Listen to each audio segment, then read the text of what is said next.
Shankar Jackson साहब के जब इस गाने के लिए सबने कर दिए थे हाथ खड़े। सच कहूँ तो ये गाना जो रिकॉर्ड हुआ रफ़ी साहब की आवाज़ में, शम्मी कपूर साहब के दम पर ये रिकॉर्ड हुआ, वरना ये गाना रिकॉर्ड होता ही नहीं। कौन सा गाना था, क्या पूरा किस्सा था, आज इस पर बात करेंगे। दोस्तों चैनल पर नहीं तो चैनल को सब्सक्राइब कर लीजिएगा, बेल आइकन भी प्रेस कर लीजिएगा ताकि नोटिफिकेशन आप तक पहुंचती रहे। नमस्कार, मैं मशकरी बॉलीवुड संगीत के सफ़र से। दोस्तों इंडियन फिल्म इंडस्ट्री में कई बार ऐसा होता रहा है, डायरेक्टर, प्रोड्यूसर, संगीतकारों के बीच में आपसी टकराव होते रहे हैं गीतों को लेकर। कई बार संगीतकार अपनी तरीके से गाने बनाते थे फिल्म के लिए, डायरेक्टर प्रोड्यूसर को पसंद नहीं आते थे, और कई गाने ऐसे हैं जिनको उस वक्त पे रिजेक्ट कर दिया गया था और बाद में ऐसे ही गानों ने इतिहास रचा।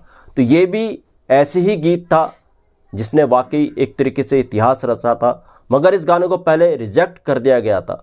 शंकर जैक्सन साहब का ये गाना था। शंकर जैक्सन साहब ने दरअसल ये गाना बनाया था देवानंद साहब के लिए। फिल्म थी जब प्यार किसी से होता है।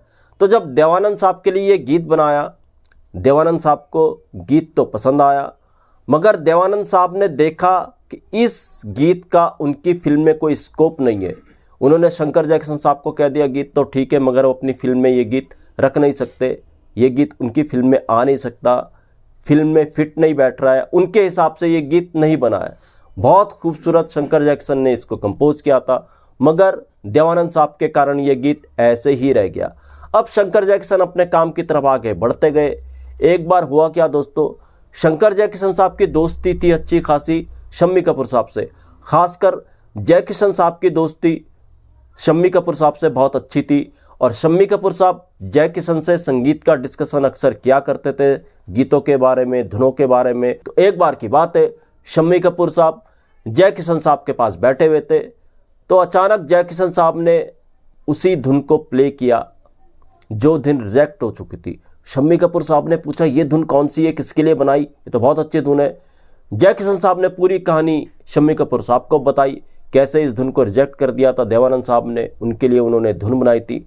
शम्मी कपूर को ये धुन इतनी अच्छी लगी, इस धुन में जो लटके झटके थे, शम्मी कपूर साहब को लगा कि ये उनके लिए परफेक्ट धुन है, परफेक्ट गीत इस धुन पे बनेगा। तो शम्मी कपूर साहब ने जैक्सन साहब से पूछा क्या ये गीत वो अपने लिए इस्तेमाल कर सकते हैं, यानी शम्मी कपूर अपने लिए वो गीत इस्तेमाल कर सकते हैं। जैक्सन साहब ने हामी भर दी कि इस गीत को ले जा लो, अगर जहाँ भी फिट होता है इसको इस्तेमाल कर दो। यही वो दौर था, यही वो वक्त था। शम्मी कपूर साहब फिल्म में काम कर रहे थे, वो फिल्म थी ब्लफ मास्टर, जो मनमोहन देसाई साहब की थी। शम्मी कपूर साहब ने सोचा कि इस गीत को वो ब्लफ मास्टर में फिट करेंगे। शम्मी कपूर साहब ने मनमोहन देसाई से बात की कि एक गीत उनके पास है, वो चाहते हैं ब्लफ मास्टर के अंदर ये गीत आए। मनमोहन देसाई ने गीत तो सुना, गीत पसंद भी आया, मगर मनमोहन देसाई ने शम्मी कपूर साहब को कह दिया उनके पास इतना बजट नहीं है, फिल्म के अंदर इस गीत को वो रख नहीं सकते, पैसा कहाँ से लाएंगे, ये गाना वो शूट कर नहीं सकते। तो शम्मी कपूर साहब ने ज़्यादा अड़ंगा नहीं डाला मनमोहन देसाई के काम के बीच में, और मनमोहन देसाई ने ब्लफ मास्टर में किसी और को म्यूजिक डायरेक्टर लिया था। शंकर जैक्सन साहब को बतौर संगीतकार अपनी फिल्म में रखना, अच्छा खासा बजट का होना, वो मनमोहन देसाई के पास था नहीं। तो खैर ये गीत ऐसे ही रह गया। आगे चल के जब शम्मी कपूर साहब को एक फिल्म मिली, जी हाँ ये फिल्म थी ब्रह्मचारी जीपी सिप्पी साहब की, तो फिर शम्मी कपूर साहब ने सोचा इस गीत को वो अब ब्रह्मचारी के अंदर ही लेंगे। शम्मी कपूर ने इसके लिए जीपी सिप्पी से बात की, उनके पास एक ऐसा गीत है जो बहुत बेहतरीन है, अगर ये गीत शूट हो जाए तो काफ़ी गीत चलेगा। अब जब जीपी सिप्पी ने इस गीत को सुना, उनको भी इतना पसंद आया सिप्पी साहब को ये गीत, उन्होंने कहा वो इस गीत को फिल्म में ज़रूर रखेंगे, और ब्रह्मचारी के लिए इस गीत के कारण उन्होंने शंकर जैक्सन को म्यूजिक डायरेक्टर ले लिया, और सारे गीत फिर ब्रह्मचारी के शंकर जैक्सन ने कंपोज किए। कमाल के गाने ब्रह्मचारी के शंकर जैक्सन ने बनाए। दिल के झरोखे में तुझको बिठाकर, ये गाना तो सब पर टॉप पर आता ब्रह्मचारी का। जी हाँ, जिस गाने को रिजेक्ट कर दिया था देवानंद साहब ने, मनमोहन देसाई साहब ने, वो अमर गीत है, इस आपका युगल ये गीत है, और गीत है आजकल तेरे मेरे प्यार के चर्चे हर ज़बान पर, आजकल तेरे मेरे प्यार के चर्चे।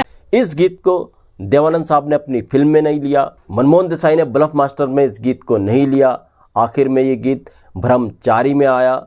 शंकर जैक्सन का ये गाना बार बार रिजेक्ट होता आया। सच कहें तो ये गीत जो रिकॉर्ड हुआ वो रिकॉर्ड हुआ शम्मी कपूर साहब के दम पर ही। उनको इस गीत की अहमियत पता थी, और बाद में शम्मी कपूर साहब ने यह भी कहा जो हुआ वो ठीक हुआ। अगर ये गीत ब्लफ मास्टर के अंदर आ जाता, bluff master black and white movie थी, तो शायद यह गीत उतना कमाल नहीं दिखा पाता।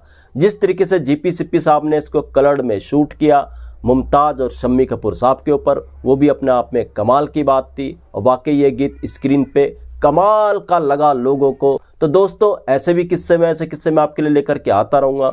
महेश कोहली को दीजिएगा इजाज़त। Goodbye, good luck and take care.